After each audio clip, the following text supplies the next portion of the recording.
Bom dia, pessoal. Boa tarde, boa noite. Espero que todos estejam muito bem. Vamos dar continuidade hoje à nossa aula de eletroestimulação neuromuscular. Nós vimos a parte 1 na semana passada, hoje é a parte 2, obviamente. Mas antes de tudo, eu gostaria de fazer um brinde a todos vocês, aos nossos colegas professores, à nossa coordenação, à própria universidade, que vem se esforçando aí para manter o processo de ensino e de aprendizado, tentando aí oferecer um ensino de qualidade para todos vocês. Momentos difíceis, mas o importante é que todos estão trabalhando, todos estão se esforçando para que tudo dê certo, inclusive vocês. Então, o meu brinde, o meu parabéns a vocês. Muito bem, vamos lá. Então, recapitulando um pouquinho detalhes extremamente importantes aí da nossa aula passada, em que nós falamos do ajuste, nós estávamos falando do ajuste da corrente de eletroestimulação neuromuscular, visando promover aí um trabalho muscular que resulte num ganho de performance do músculo.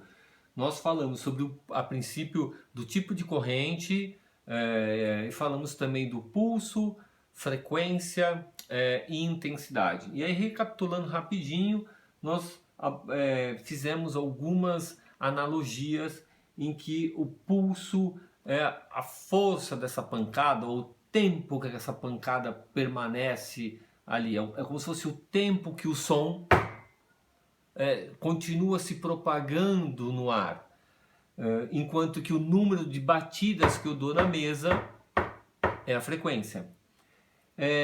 Esse pulso, então, ele estava relacionado, dentro do nosso racional, ele estava relacionado com o grau de trofismo, de hipotrofia ou hipertrofia que esse músculo apresenta. Da seguinte forma, quanto mais hipotrófico esse músculo, quanto menor for o conteúdo intracelular dessa célula muscular, que consequentemente impacta de forma negativa. Então, quanto menor for o trofismo, quanto mais hipotrófico for esse músculo, maior seria o valor de pulso a se utilizar. Entendendo que quanto mais hipotrófico esse músculo, maior tem que ser o pulso. Quanto mais hipotrófico for esse músculo, maior tem que ser o pulso para que ocorra ali uma contração muscular e, consequentemente, o efeito de treinamento que eu tanto desejo. Então, nós fizemos algumas analogias, não são regras absolutas, da seguinte forma, que um músculo com uma lesão nervosa parcial, então um músculo parcialmente inervado, que consequentemente seria um músculo com um déficit motor muito importante, com uma hipotrofia muito acentuada, eu usaria pulsos de 700 microsegundos para cima. Uma musculatura inervada, mas severamente hipotrófica, um indivíduo que ficou acamado por muito tempo, um indivíduo com uma doença crônica muito debilitante, um paciente que teve imobilizações recidivantes, usou um gesso por causa de uma fratura importante de um osso longo, depois foi para o uso de placa e parafuso, ou teve que usar um fixador externo por muito tempo. Esse indivíduo usará pulsos de 400, 500 microsegundos. E um indivíduo com uma hipotrofia leve, vamos pensar num déficit de vasto medial, numa síndrome fêmuro-patelar, um déficit de supraespinhoso, numa síndrome de impacto recidivante, eu posso usar um pulso de 250, 300 microsegundos. E no indivíduo normal, aí a gente pode pensar que é um músculo mais saudável, com um músculo que tem um trofismo normal, que tem uma quantidade adequada de água, de ATP, de creatina fosfato, de glicose e glicogênio intramuscular, que ele tem uma quantidade adequada de eletrólitos. É um músculo que facilmente se contrai, que gera uma resultante de força dentro da normalidade. Um pulso até de 150 a 250 microsegundos é um pulso satisfatório para executar ali uma contração muscular sem que tenha como efeito colateral uma dor intensa, sem que seja uma corrente elétrica muito desconfortável. Tá bom?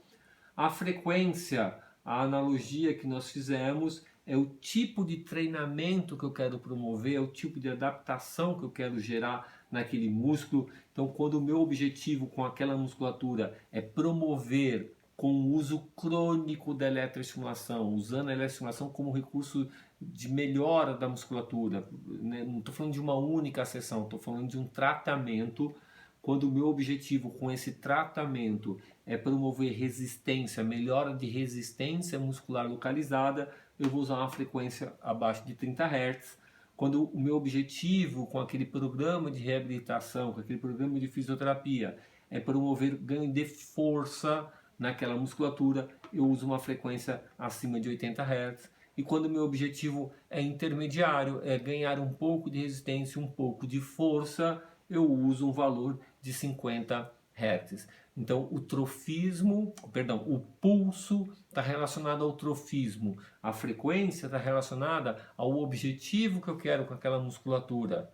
E a intensidade, a gente tem que lembrar do recrutamento de unidades motoras, o quanto daquele músculo eu quero colocar para trabalhar, do quanto das fibras que compõem aquele músculo eu quero colocar para trabalhar. Então, lembrar que quando eu estou trabalhando com peso, fazendo exercícios voluntários, como ocorre lá na academia, como o seu paciente faz durante a cinesioterapia, quanto maior a carga que eu coloco em quilos, mais unidades motoras eu recruto, mais fibras musculares eu recruto, sempre no sentido da fibra muscular de menor calibre em direção à fibra de maior calibre. Quanto mais peso eu coloco, mais fibras eu vou recrutando. Enquanto que a eletroestimulação faz exatamente o inverso, e isso é uma característica muito positiva. Quando eu começo a ter aquela pequena contração muscular com a eletroestimulação, as fibras que estão atuando são as fibras localizadas proximalmente ou próximas dos eletrodos, mas também as fibras de maior calibre, porque as fibras de maior calibre oferecem menor resistência ao potencial elétrico. Então são as fibras mais suscetíveis à ação desse potencial elétrico artificial, que é a própria eletroterapia.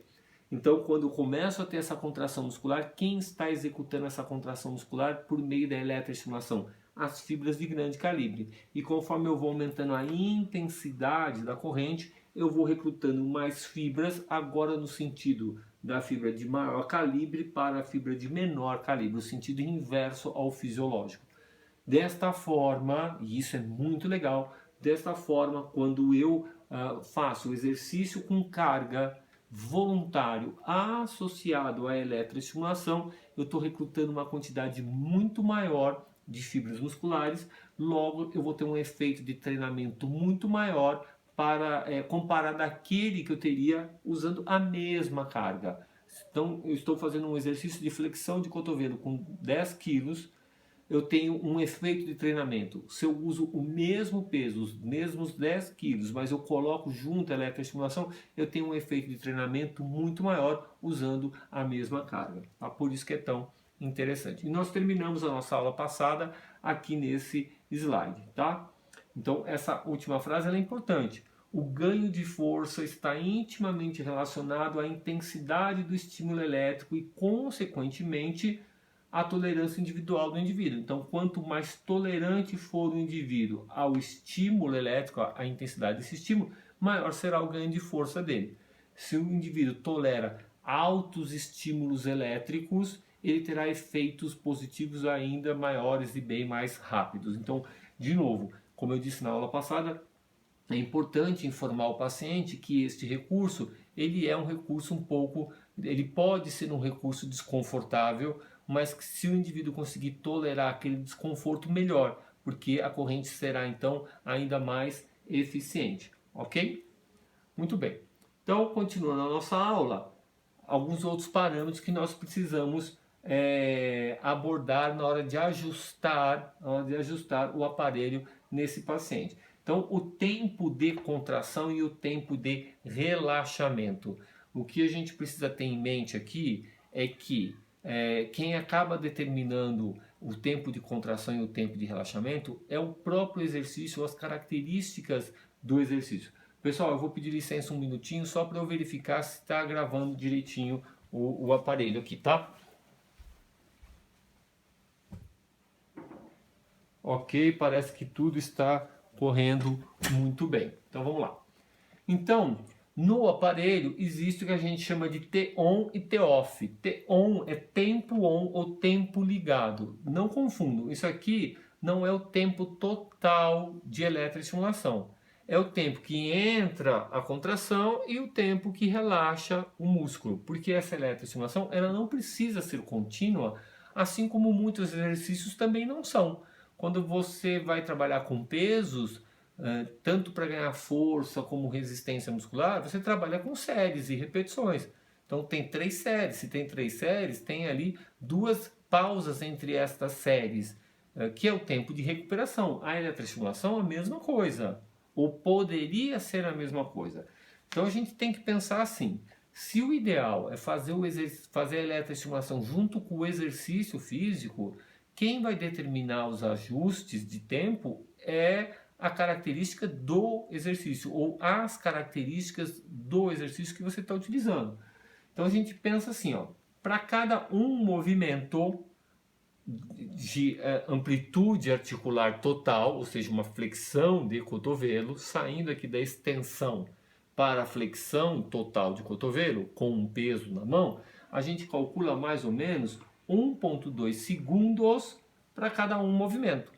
Então, se eu vou fazer 3 séries de 10 movimentos, então a primeira série é uma série de 10 movimentos, eu terei mais ou menos 12 segundos. A gente pode calcular aqui de 1,2 a 1,5.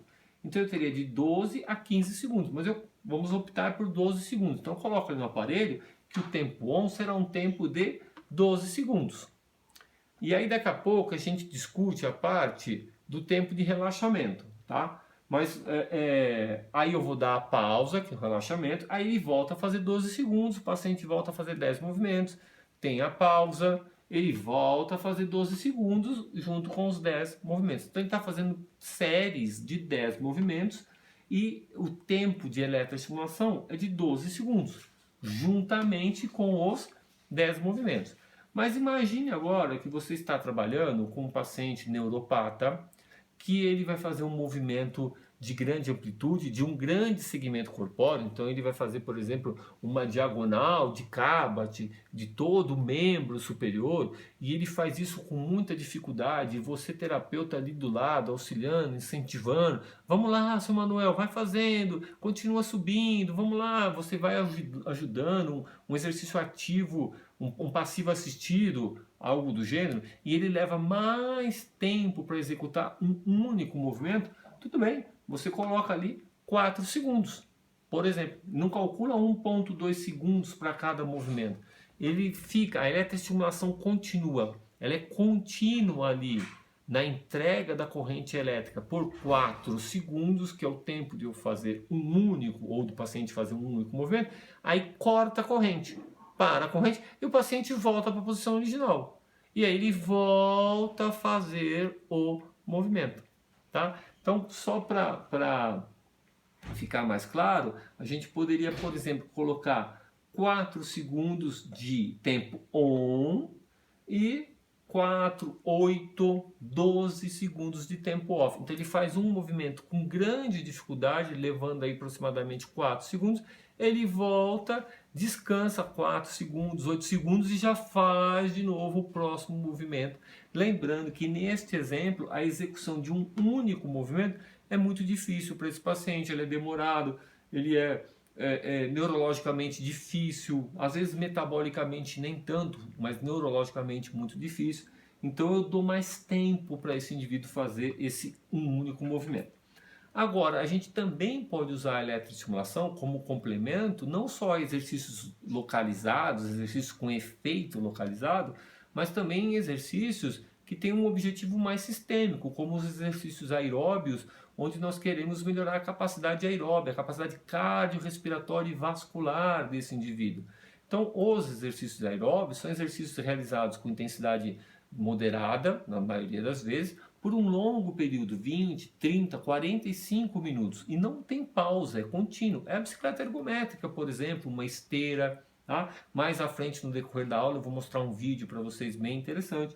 Então, são exercícios aeróbios que com certeza fazem parte de um programa de terapia de um paciente com insuficiência cardíaca, um paciente com DPOC, um paciente infartado, um paciente com um AVCzado, com paresia. E esses exercícios, eles são feitos por um longo período. Então, eu posso botar um tempo on, por exemplo, de o máximo que o aparelho permite. Se o aparelho permite apenas 20 segundos de tempo on e obrigatoriamente tem que vir um repouso, eu posso colocar 1 segundo, meio segundo de repouso. Então ele faz 20 segundos de contração, meio segundo com o aparelho desligado que eu digo a corrente se interrompe, e já volta 20 segundos. Então é praticamente contínuo. E tem aparelhos que permitem uma entrega contínua desta corrente, tá? Então ele ficaria ali por 20, 30, 45 minutos entregando a corrente sobre a musculatura ou na musculatura desse paciente, por exemplo, membros inferiores, quadríceps e flexores do joelho, enquanto esse indivíduo pedala por 30 minutos. Eu estou associando o exercício aeróbio com a eletroestimulação. O estímulo então será contínuo. Tá? Musculatura estabilizadora, musculatura postural. Então eu estou trabalhando com o meu paciente, por exemplo, utilizando a técnica do RPG, ou trabalhando pilates, ou alguma outra técnica postural, e são músculos que precisam trabalhar a resistência muscular localizada, músculos que precisam atuar por um tempo muito longo, eu posso associar com a eletroestimulação e aí é a mesma coisa. Eu não vou trabalhar na forma de séries, eu vou colocar a corrente de forma contínua o tempo que o indivíduo aguentar manter aquela postura. Na hora que ele não aguenta mais, eu dou a pausa manualmente, eu dou a pausa naquela corrente elétrica, tá bom? Então, qual que é o raciocínio aqui, ó? Tempo de contração, manter os conceitos fisiológicos do exercício físico. Então, quem dita a terapia ou o modelo ali da intervenção é o exercício que você escolheu, o exercício físico que você escolheu. Aí você associa a eletroestimulação e ajusta os parâmetros da eletroestimulação conforme o exercício. O que você tem que lembrar? Que o recrutamento preferencial das fibras musculares do tipo 2, que é o que a eletroestimulação faz, por quê? Voltando aqui, porque as fibras de maior calibre são as fibras do tipo 2, são as fibras de força, de metabolismo anaeróbio, que formam um ácido lático, que levam à acidose, que levam à fadiga e dor local, aquela dor da queimação, a dor no momento do exercício, não é a dor tardia que ocorre 2 dias depois, é a dor aguda, essa dor é decorrente de acidose.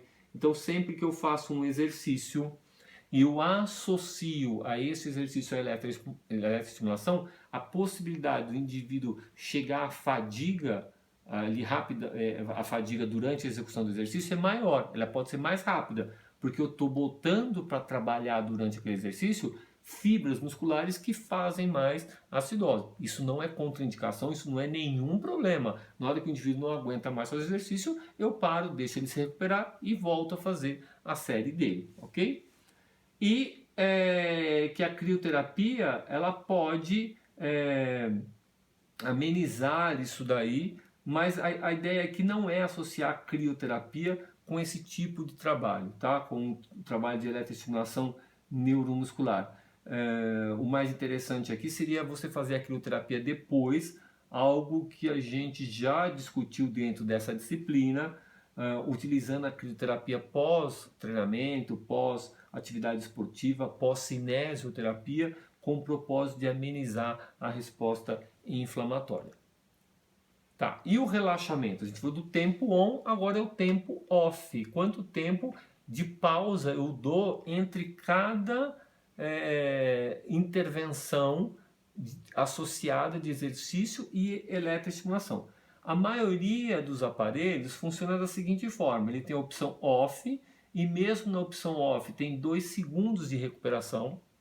Então, se eu vou no tempo on e coloco 20 segundos, eu teria 20 segundos de eletroestimulação, 2 segundos sem eletro, mais 20 segundos com eletro, 2 segundos sem eletro, 20 segundos com eletro, 2 segundos sem eletro, e assim por diante, até completar o que a gente chama de tempo total, que eu vou discutir daqui a pouquinho. Aí os aparelhos entregam múltiplos, por isso que é 1 vez, 2 vezes, 3 vezes, 6 vezes. 6 vezes o quê? 6 vezes o tempo que você colocou de on. Então, de novo, vou voltar aqui os slides, tá aqui. Faz de conta que eu coloquei 12 segundos de tempo on para que o indivíduo faça 10 movimentos de flexão de cotovelo associado com peso e eletroestimulação. Aí eu vou colocar agora a fase de recuperação, os intervalos, tá? Se eu coloco off, ele tem 2 segundos só de recuperação. Se eu coloco 1x, que é 1 vez, é 1 vez 12, esses 12 segundos que eu pus aqui. Então ele ficará 12 segundos se recuperando. Se eu coloco 2 vezes, será 2 vezes 12, 24 segundos. 3 vezes 12, 36 segundos. E assim, 6 vezes 12, 72 segundos. E assim por diante. Então eu vou dando o dobro, o triplo, o quádruplo de recuperação para esse indivíduo. E o que eu tenho que lembrar é que a recuperação ela tem qual propósito? Recuperar o indivíduo, fazer com que esse indivíduo se recupere o suficiente para fazer a próxima série. De novo, você determinou que a carga que eu vou trabalhar é uma carga de 10 quilos e eu preciso fazer ali 10 repetições com 10 quilos. Se eu ponho o peso aqui e eu conto 1, 2, 3 e você manda eu fazer de novo, talvez eu não tenha me recuperado, eu não consigo fazer as 10 repetições. Então eu preciso me recuperar bem para que eu consiga fazer novamente as 10 repetições com os 10 quilos que você, terapeuta, passou para o seu paciente. Então eu não posso nem dar tempo de mais, nem dar tempo de menos. Normalmente, 2 a 3 vezes o tempo de exercício é o suficiente para o indivíduo se recuperar e fazer o exercício de novo, ok? Mas tudo depende da intensidade com que você trabalha esse indivíduo. Quando o objetivo aqui temos alguns exemplos, por exemplo, o meu trabalho é um trabalho de força, eu posso colocar 10 segundos de exercício e 30 a 60 de recuperação. Um trabalho mais de resistência, então são 15 segundos de exercício, 50 para melhorar a resistência desse indivíduo. Desculpa, para melhorar, promover aqui um trabalho de mais força para eles. Aqui está trocado, tá, pessoal? 15 com 50, um trabalho mais de resistência. 12 a 8, um trabalho mais de força, tá? Então tudo depende aí da forma como você vai ajustar o tempo de exercício com o tempo de recuperação. Maior tempo de exercício, eu trabalho mais resistência. Menor tempo de exercício, eu vou trabalhar mais força, porque eu vou trabalhar com cargas de peso maiores, tá? E aí só para mostrar para vocês aqui, quando a redução da capacidade de força do indivíduo na relação entre o tempo de execução do exercício e o tempo de recuperação. Para cada unidade de tempo de exercício, eu tive 5 vezes o tempo de recuperação. Então, por exemplo, 10 segundos de exercício, 50 de recuperação. 10 segundos de exercício, 30 segundos de recuperação. 10 segundos de exercício e 10 segundos de recuperação. E aqui eu tenho um valor de força inicial e conforme eu fui fazendo essa eletroestimulação, em função do tempo, olha como a força foi caindo nesse indivíduo, porque ele não tinha tempo para se recuperar. Numa única sessão ele foi fadigando rapidamente.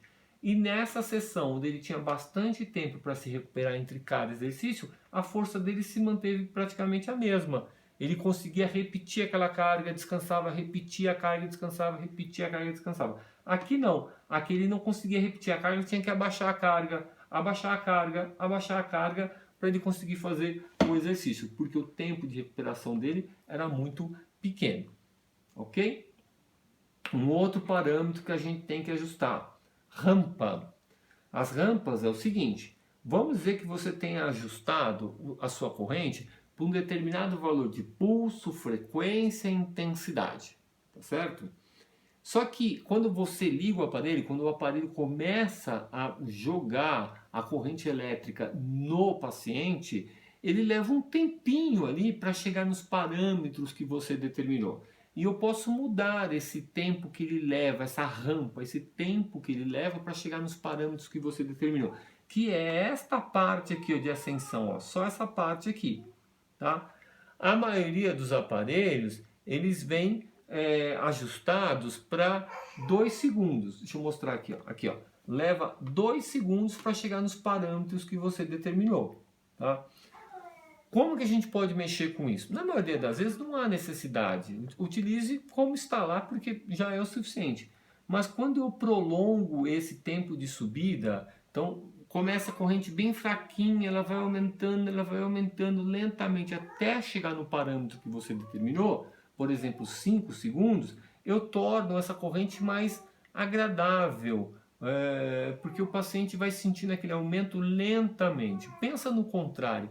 De repente a corrente entra com tudo, com todos os parâmetros que você já pré-estabeleceu, tá? Um tempo mais curto. Isso é mais desconfortável, chega a assustar, você vê que o paciente até se assusta na hora que a corrente entra.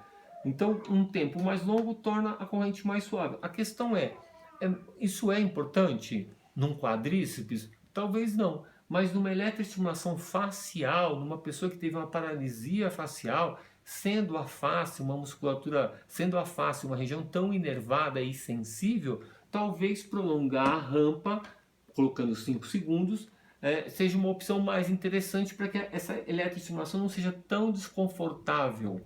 Agora, pensa num paciente que tem um déficit motor, como um trauma raquimedular parcial, uma lesão nervosa periférica parcial, onde ele tem um controle motor deficitário, mas não é ausente, é deficitário, de extensão de joelho.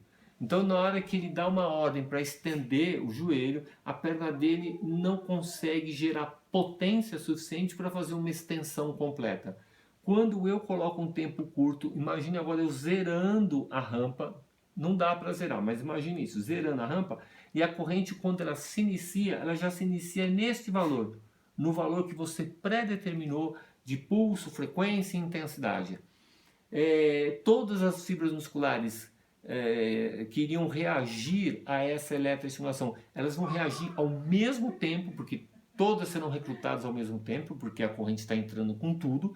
Consequentemente, o movimento de extensão desse membro inferior será mais abrupto, será mais potente. E isso pode trazer um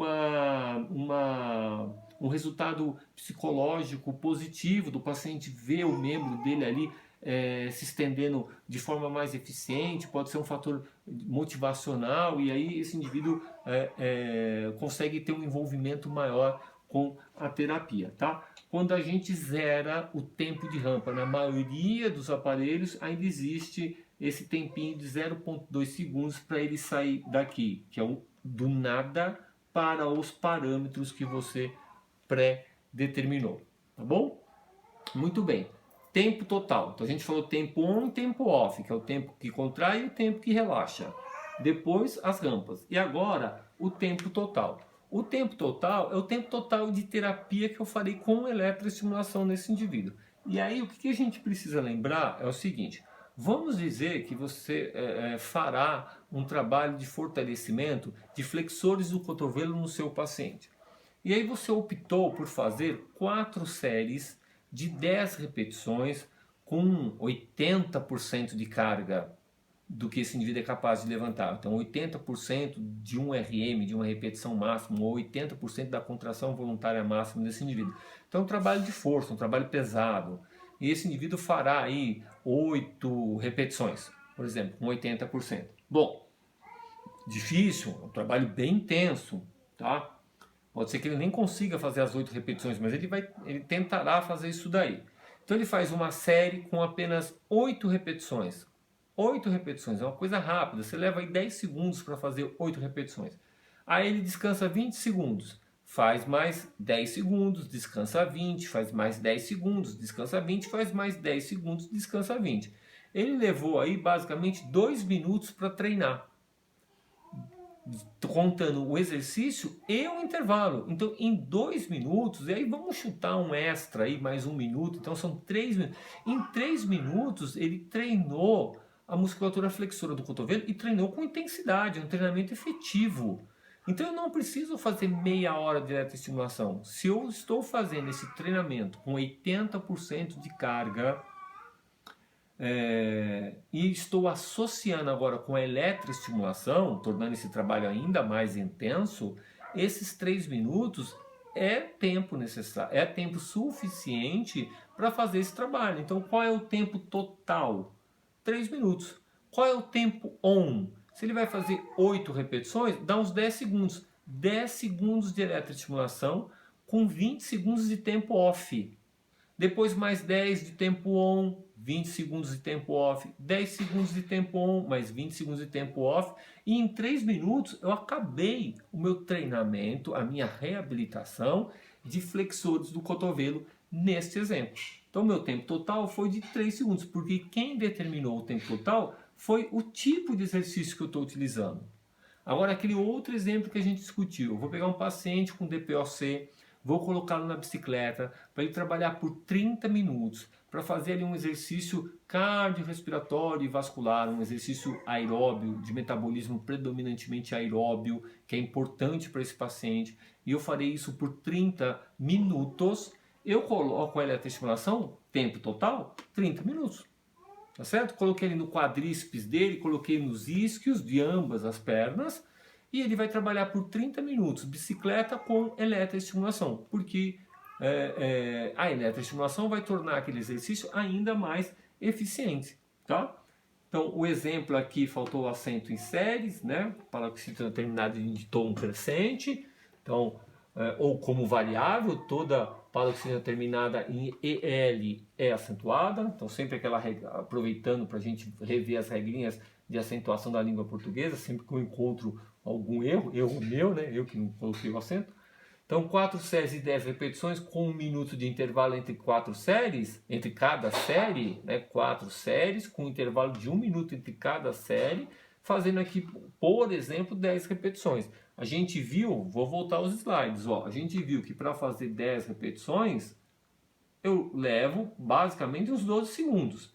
Então ele faz, nesse exemplo, ele está fazendo 12 segundos de tempo on e 60 segundos de tempo off.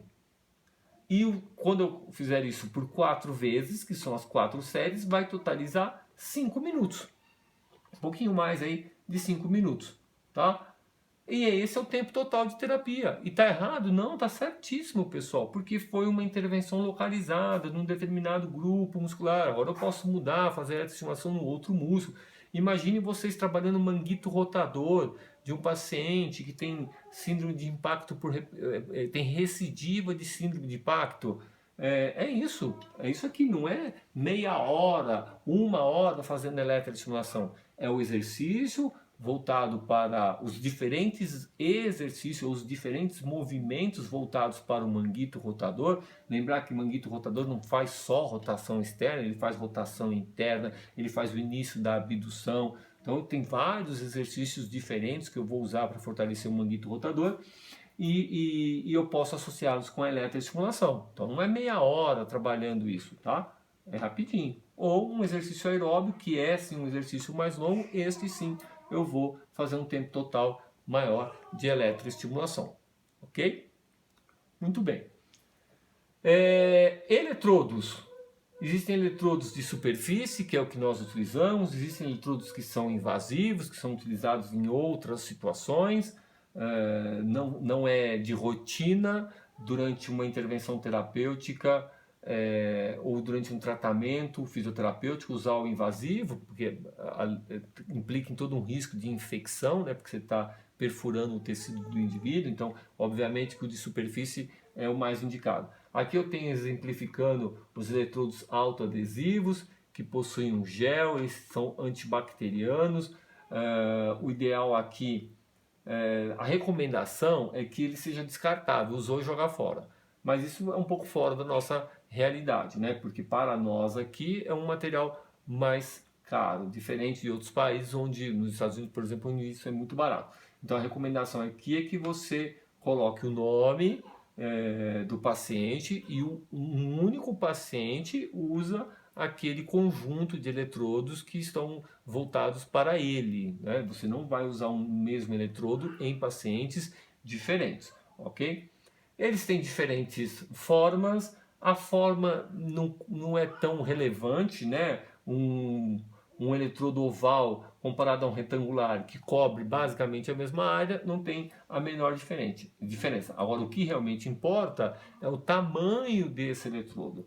Eletrodos maiores recrutam mais fibras musculares, recrutam as fibras musculares que estão próximas do eletrodo. Então, um eletrodo grande cobre uma área maior de fibras musculares, consequentemente recruta um maior número de fibras musculares. Que por um lado isso é bom, pensando por exemplo num quadríceps. Mas se eu quero trabalhar músculos pequenos e específicos, como de novo a musculatura da face, onde eu quero associar um músculo com um determinado movimento, então eu quero estimular o risório e pedir para o paciente tentar sorrir, então eu preciso trabalhar especificamente aquele grupo muscular, eu vou usar eletrodos menores. Então, eletrodos menores, eles não recrutam tantas fibras musculares, mas eles têm maior especificidade, eles despolarizam ou geram a contração muscular em músculos mais específicos. E aí você vai trabalhar conforme as suas necessidades, tá?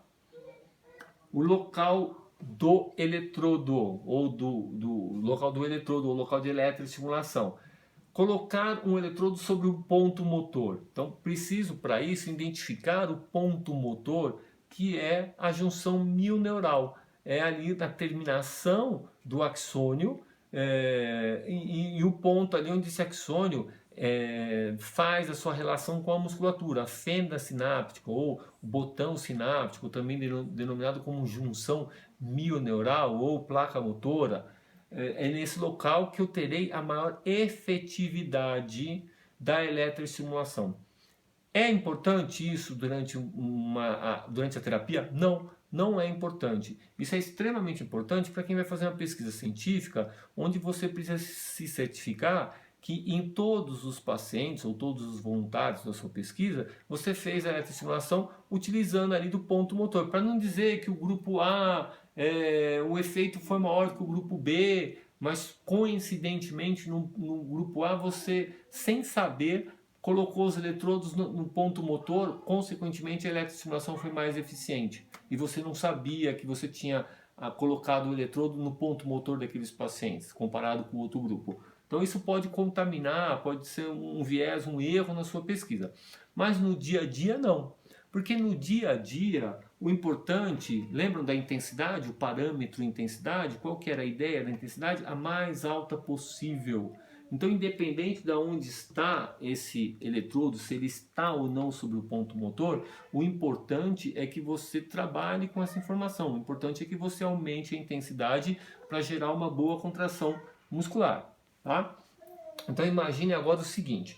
Imagine que eu coloquei um eletrodo aqui na face lateral e superior desse quadríceps e o outro eletrodo aqui na face inferior e também lateral do quadríceps. Então eu estou com meus eletrodos localizados paralelamente às fibras musculares. O que eu vou ter? Eu vou ter uma maior contração desta porção lateral do quadríceps. Só que eu terei um menor número de fibras recrutadas, porque eu estou pegando só essa porção. Agora, se eu coloco ele transversalmente, eu coloco um eletrodo aqui e o outro eletrodo aqui, essa corrente vai correr transversalmente ao músculo, eu vou ter maior número de fibras recrutadas ou de músculos recrutados, mas eu terei uma menor contração, porque eu estou espalhando esse potencial elétrico por muitos músculos. Agora, pensando aqui em quadríceps ou face anterior da coxa, o que nós poderíamos fazer é associar um pouco as duas coisas. Eu posso colocar um eletrodo aqui na porção proximal e lateral do quadríceps e outro aqui na porção inferior e medial do quadríceps, de forma que esse potencial elétrico tem uma característica tanto um quanto paralela quanto transversal. Vai descendo aqui, ó, um pouco paralela às fibras musculares, até chegar a outro ponto, caracterizando um pouco de transversalidade nesse potencial elétrico. Na verdade, ele é oblíquo, ele está na diagonal, tá bom? Se vocês quiserem um pouquinho mais de informação sobre esse tipo de comportamento, vale ler esse trabalho do Ferguson, onde ele comparou eletroestimulação no trajeto do nervo femoral. Então o eletrodo proximal era colocado aqui e os eletrodos distais eram colocados no vasto medial, no vasto lateral e no reto femoral.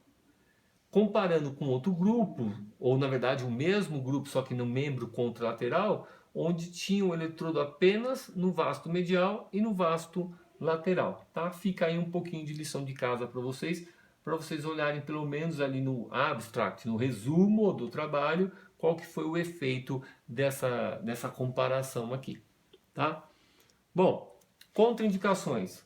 Lesões teciduais, se eu tenho um músculo tanto na sua superfície lesado quanto a própria musculatura, vamos dizer que eu tenho um paciente que tem uma ruptura muscular parcial, o músculo se rompeu parcialmente, e eu vou lá e faço a eletroestimulação, e isso pode contribuir com a ruptura total desse músculo. Então eu preciso avaliar que tipo de lesão tecidual que eu tenho ali. Eu tenho um tendão também que teve uma ruptura parcial dessas fibras. Eu estou esperando essas fibras cicatrizarem e antes disso ocorrer, eu vou lá e eletroestimulo o músculo traciona o tendão e termina de romper o tendão.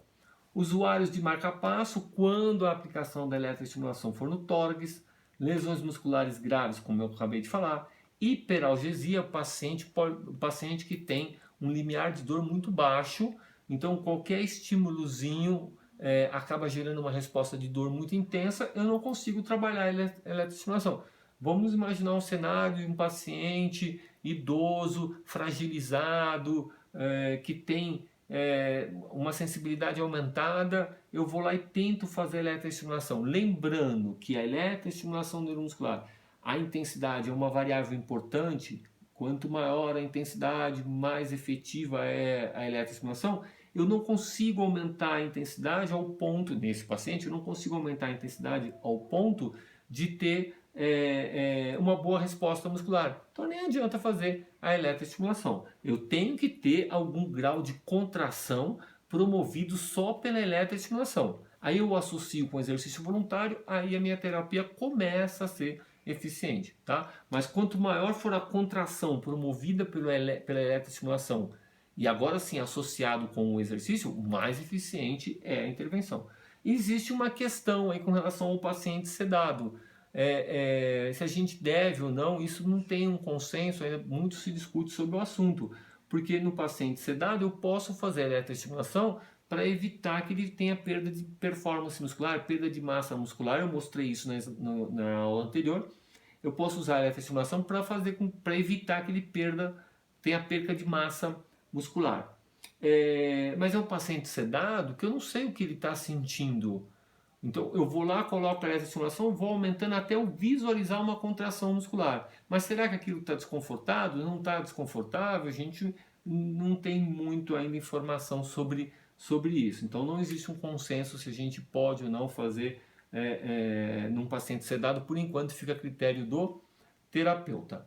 Bom, e por que fazer, né, essa eletroestimulação? O que a gente tem que lembrar é que muitas vezes, ou na maioria das vezes, a gente não está trabalhando com um atleta, a gente está trabalhando com um indivíduo que tem um comprometimento de aparelho locomotor, de aparelho motor, muitas vezes independente da doença de base. A doença é respiratória, mas o indivíduo tem um déficit de aparelho locomotor. É cardíaca, mas tem déficit de aparelho locomotor e assim por diante.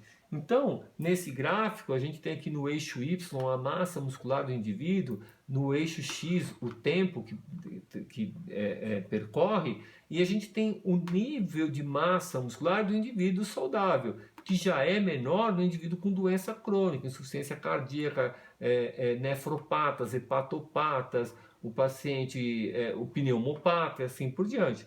O paciente crítico, a condição muscular dele é ainda menor, a quantidade de massa muscular dele é ainda menor. Você associa isso à idade, má nutrição, restrição ao leito, o paciente que ficou acamado, o paciente que é extremamente sedentário, os quadros infecciosos, os quadros inflamatórios, o uso de medicação que é necessária, mas que muitas vezes leva a uma redução de massa muscular, como por exemplo os corticoides, tudo isso pode jogar o indivíduo para uma condição de massa muscular que já leva a uma limitação da capacidade funcional. Tá? Então a musculatura nesse ponto aqui, ó, ela é uma musculatura que está abaixo do mínimo necessário para ter uma boa condição funcional.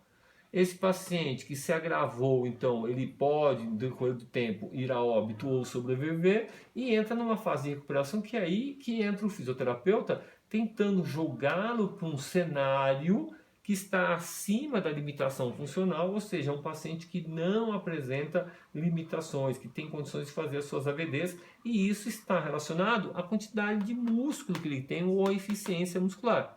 Então a gente tem que jogar o paciente aqui para cima de novo, tá? Tem que subir isso aqui para esses valores de massa muscular ou de performance muscular. E isso não é fácil, tá? Aqui é um exemplo da perda de massa muscular, a redução da quantidade de músculo, o músculo em gramas, com 10 dias, apenas 10 dias de imobilização. Olha o quanto que perde de massa muscular do sóleo. Aí esse indivíduo começa a se recuperar sem intervenção, sem participação da fisioterapia, ele leva 30 dias para se recuperar, 3 vezes este tempo de perda. Então é muito mais difícil recuperar.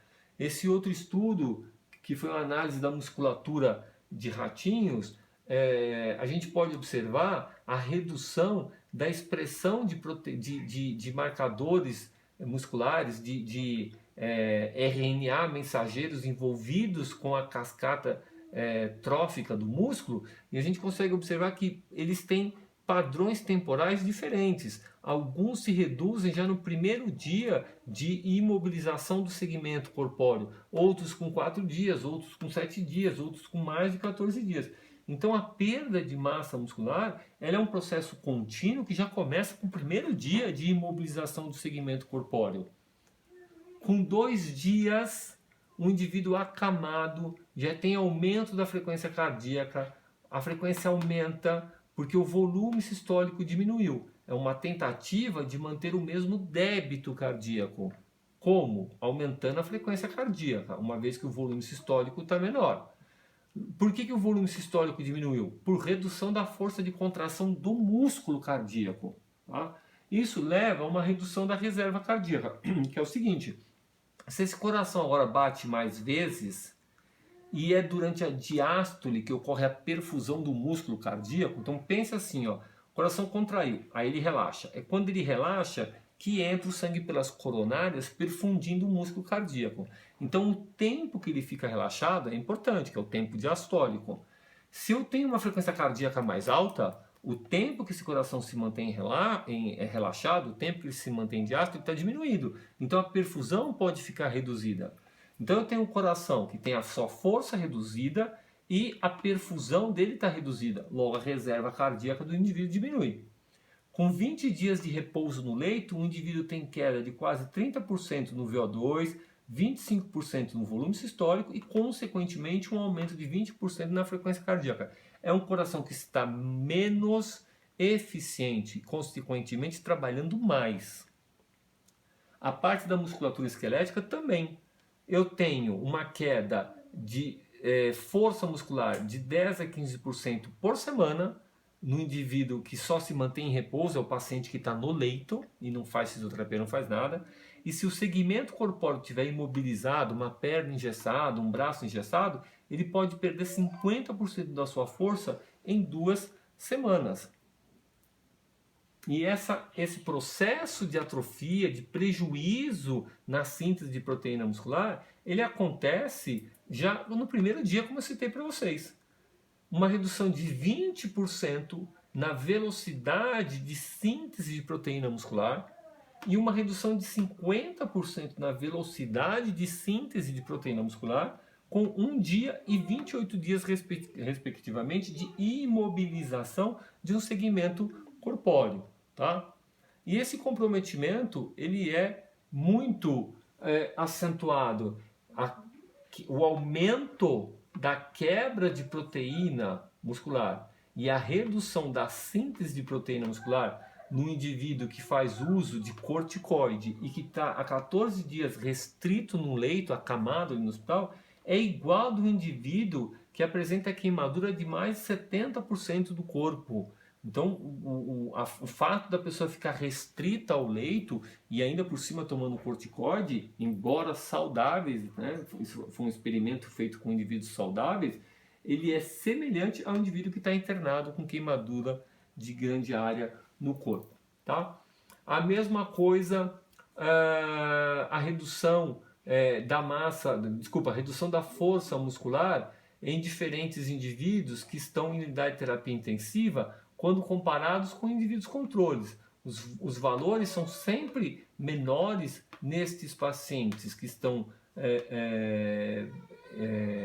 internados em unidades de terapia intensiva, e quanto maior o tempo de permanência numa unidade de terapia intensiva, então são os dias de permanência na unidade de terapia intensiva, a gente observa uma redução, o delta de redução da força do quadríceps em newtons-metro. Então, o paciente com 10 dias, quase que não teve redução, redução zero. Se eu pego indivíduos com 20 dias de UTI, já tem 50% de newtons-metro de redução, ele perdeu 50 newtons-metros de força. Um indivíduo com 40 dias vai ter quase que 100 newtons-metro de redução de força. Esse 100 newtons-metro equivale mais ou menos 50%. A maioria das pessoas não atletas tem uma força de quadríceps entre 150 e 250 newtons-metro. Tá? Então, perder 100 newtons-metro é quase que perder 50% da força muscular. Tá? Bom, a gente viu naquele slide anterior que em 10 dias o indivíduo perde muito da massa muscular e leva 30 dias para recuperar essa massa muscular. Então, o que a gente sabe? Que, por exemplo, exercícios aeróbios realizados nessa intensidade de 60% a 75% da frequência cardíaca máxima, eles melhoram a força, e eu estou me referindo à força muscular, apenas 6% por semana. Agora, quando eu faço exercícios resistidos, abre aspas, o exercício de musculação, com cargas acima de 30%, eu posso ter ganhos de 20% durante a semana. E esses ganhos serão maiores quanto maior a carga que eu utilizar durante o exercício. Então, obviamente que o exercício resistido ele é muito mais eficiente que o exercício aeróbio. Tá bom? Então, de preferência, a gente usa o exercício resistido.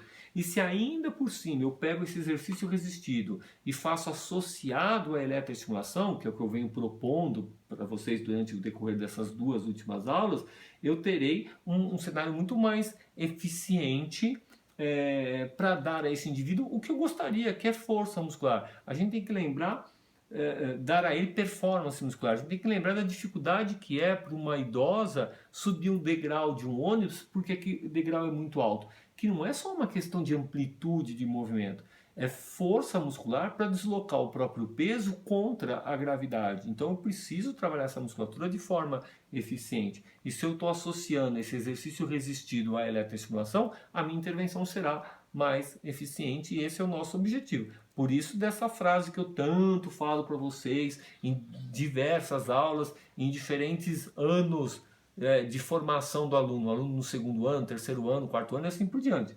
Que a ação terapêutica sobre diferentes sistemas fisiológicos é uma estratégia fundamental para o ganho de funcionalidade, objetivo primordial do fisioterapeuta. Que a gente não pode se limitar a achar que a eletroestimulação é algo só da ortopedia ou só da fisioesportiva, que o exercício respiratório é só para o DPOC, que o exercício aeróbio é só para o cardiopata. Que quando eu uso de múltiplas intervenções, eu consigo melhorar mais a funcionalidade do paciente, que é o nosso objetivo. Tá, pessoal? Mas espera aí que eu quero mostrar uma coisa para vocês. Antes de mostrar, eu quero isso daqui primeiro. Ó, isso aqui eu quero que vocês respondam isso daqui, tá? Como tarefa. Se isso tiver... Eu vou conversar com a Cris para ver se isso aqui a gente vai colocar, se eu posso colocar lá no fórum para vocês responderem, ou se eu coloco isso aqui como uma tarefa à parte. É provável que eu tenha que colocar isso como uma tarefa à parte, ok? Então, para essa aula aqui, eu não vou colocar um artigo científico. Talvez eu coloque apenas essa tarefa, que eu ainda vou ver, tudo estará lá no AVA. Então, de novo, talvez isso esteja no fórum, talvez não. Talvez no fórum eu tenha que colocar um caso para gerar uma única pergunta, para gerar uma discussão ali entre nós, no fórum, tá bom? Então, são uma sequência aqui de várias perguntinhas, um total de 1, 2, 3, 4, 5... 6, 7, 8, 9, são apenas 9 perguntas. Aqui a gente tem a referência bibliográfica. Mas o que eu quero mostrar para vocês é isso aqui. Eu vou ter que fechar a tela e abrir de novo, tá? A coisa é rapidinha, mas eu quero muito mostrar isso para vocês. Espera aí.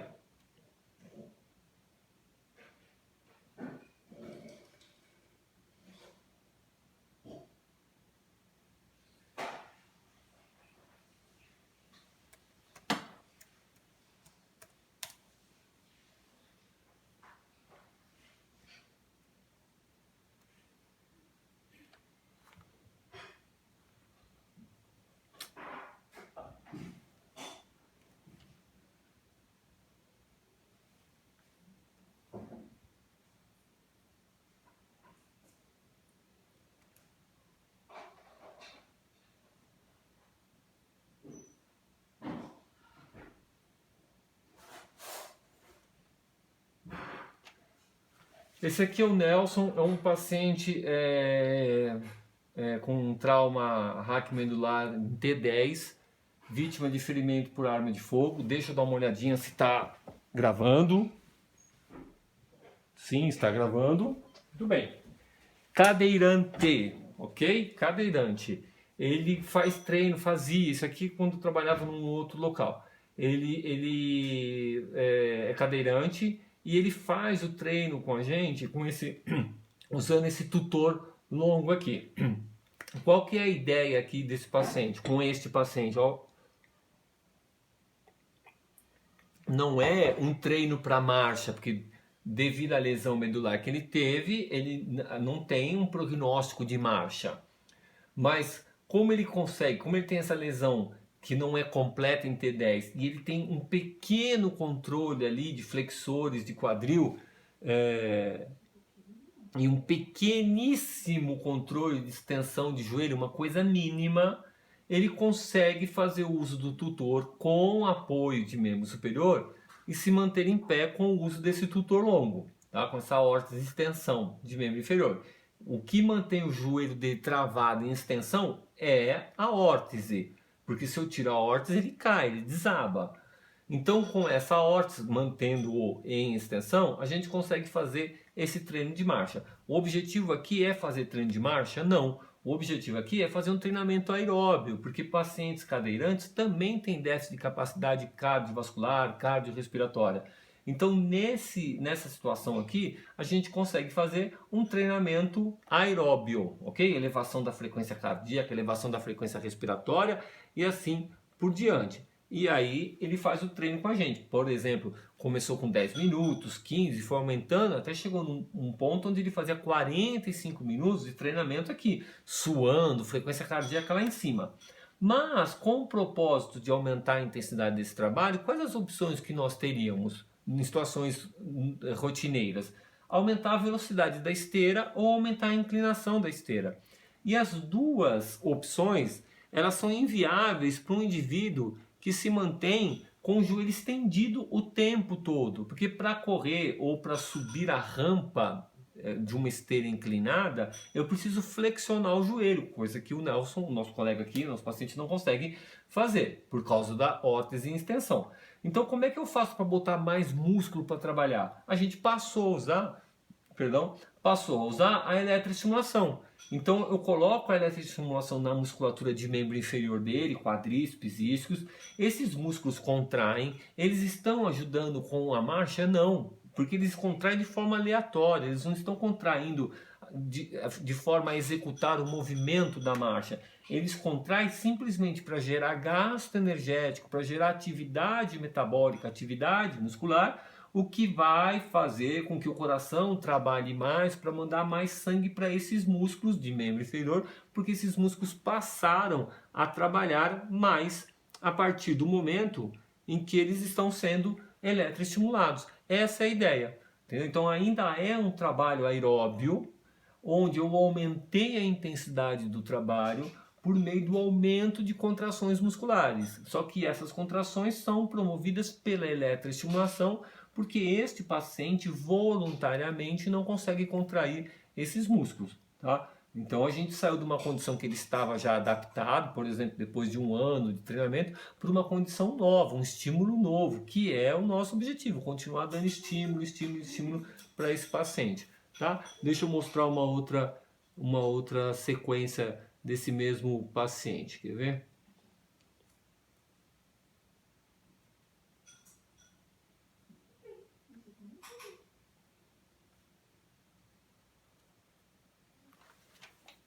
Que é aqui agora, dá para ver os fios, né?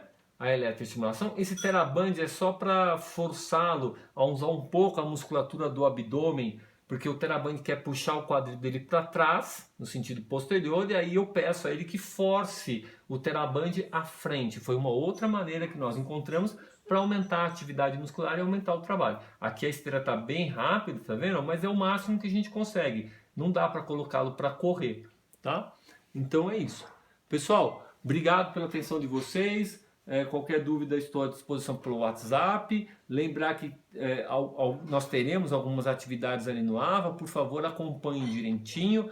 Pode ser que tenha só um questionamento ali no fórum e pode ser que tenha esse questionário também ou um artigo. Eu ainda vou decidir direitinho o que eu vou colocar ali para os senhores, tá bom? Pessoal, um beijo para todo mundo. Até semana que vem. Mantenham o estudo e mantenham aí as orientações do Ministério da Saúde, tá bom? Beijo, pessoal. Tchau, tchau.